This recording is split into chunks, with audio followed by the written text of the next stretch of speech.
So tell me about the music in it. I want to hear a little bit about the music, man. It sounded great, but like tell the audience a little bit about it so that intrigue them a little. The music is every album that I make and every song I put out is always inspired by what I'm listening to at the time, I think. Sure, But I the agree cool with thing that. I think the cool thing about albums is that because it's made in such a long period of time and I go through phases of music so fast, like you can see just that, and the album track list isn't in chronological order of how I made the album, but you can see just like at this point in time I was listening to this, at this point in time I was listening to this, right? My first album, there's a lot of like 80s inspired stuff, but I put a lot of like digital and roboticness to it, a lot of auto tune, all that's like cool effects that I was really listening to at the time. But I think I always carry some form of 80s with me. I don't know. My parents listen to 80s music and 90s music. And uh, Who are some of the inspirations for this album?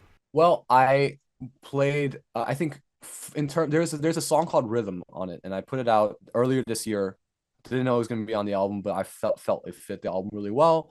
And that was a lot more of a funk song. And in like I don't know, I go a lot by I'm inspired by a lot of bands, but I'm also inspired by guitar players. And Corey Wong was definitely someone who inspired that Wow. song. The Um, YouTuber Corey Wong? the guitarist Corey Wong, he was part of Wolfpack, and Oh, okay. but he is a YouTuber. I mean, he makes a lot of cool YouTube videos about his production and stuff. Like the tech He's guy, right? The music tech stuff? I Or think no? so. Yeah, I mean, Corey Wong. Yeah. No, I'm thinking Andrew Wong. Oh yeah, no, that's a that he is a YouTuber, but Corey Wong is a guitar player. He has a signature Stratocaster, which one day I'll get a Fender signature Stratocaster. I love But your your faith in this stuff, man. I I think you will. need it, and I will. I love that. Yeah, so Corey Wong really inspired that. I think like he really taught me how to be really consistent with my rhythm playing. Just that fast attack that he has in his guitar playing. And then there's a lot of other. I think I was turning to because I love listening to singer songwriters, but I don't always feel. I always wish that production was more creative. And I think that I was listening to a lot of like I always wish that they were incorporating more band centric stuff in their songs. So basically, this album is like singer songwritery stuff half, and then suddenly it turns into like a band thing. Mm, There's a song called "Prove You Wrong." That's like the most. It starts out as the most singer songwritery Lizzie McAlpine type yeah. song, but then I just start adding all sorts of distortion stuff in there and like Oh, well, cool. huge drums, deep drums, stuff Yeah. like that. And there's a little bit of singer songwriter influence on this album, but mostly bands. I mean, the 1975 is one of my favorite bands ever.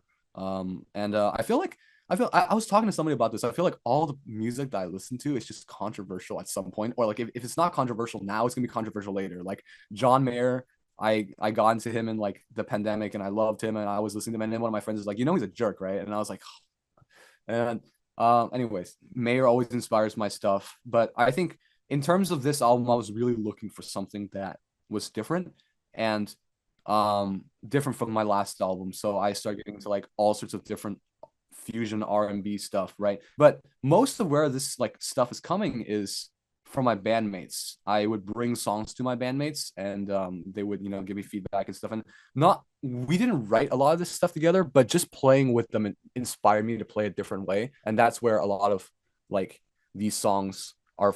If you notice that they're different from my first albums, because I just learned how to be a better musician through my bandmates, and I'm eternally grateful to them for that. But yeah. Playing with other people totally changes the way you play, man, for sure. Yeah, totally. I mean, like my drum programming got 100% better. I think I really learned, like I knew how to play bass, but I didn't know how to play bass, right? And then now I think I kind of understand it. I feel like playing enough shows to realize what the bass's role is Hmm. really about, and that changed the game for me. And I think I the first track in the album is probably one of my favorites, just because of how much I was drawing into my bandmates' influences and not into my own. It's a very theatrical track. Okay. It's called Imposter Syndrome, and it's like the title track of the album. And it was like the one of the first piano based songs I ever really did, because I'm a guitar player. Like I was like guitar playing the whole record. And then I just started playing this thing on piano. And honestly, like I've never written a song so fast where I wasn't producing it at the same time. Like I don't know if you do Mm-hmm. this too, but like I produce a song Yeah. at the same time as I write it, right? Always. But I never really sit down with a guitar and write the full song. But this song, I sat down at the piano and I just played the notes, I played the chords, and suddenly I had a song. right? And that I feel like I like songs that I write really fast because I'm only drawing from my instinct. And Mm-hmm. this kind of drawing away from the question here. I'm sorry, but like No, you know no, thank you. that theatrical influence of that because some of my bandmates are in theater and stuff and they've had theater experience. Just drawing from that was really cool. And my bandmates ended up helping me arrange some of the stuff on that song. And one of my other friends came and played strings on it. It was Oh, awesome. that's cool. Probably one of my favorites on the record right now, but it could change. Who knows?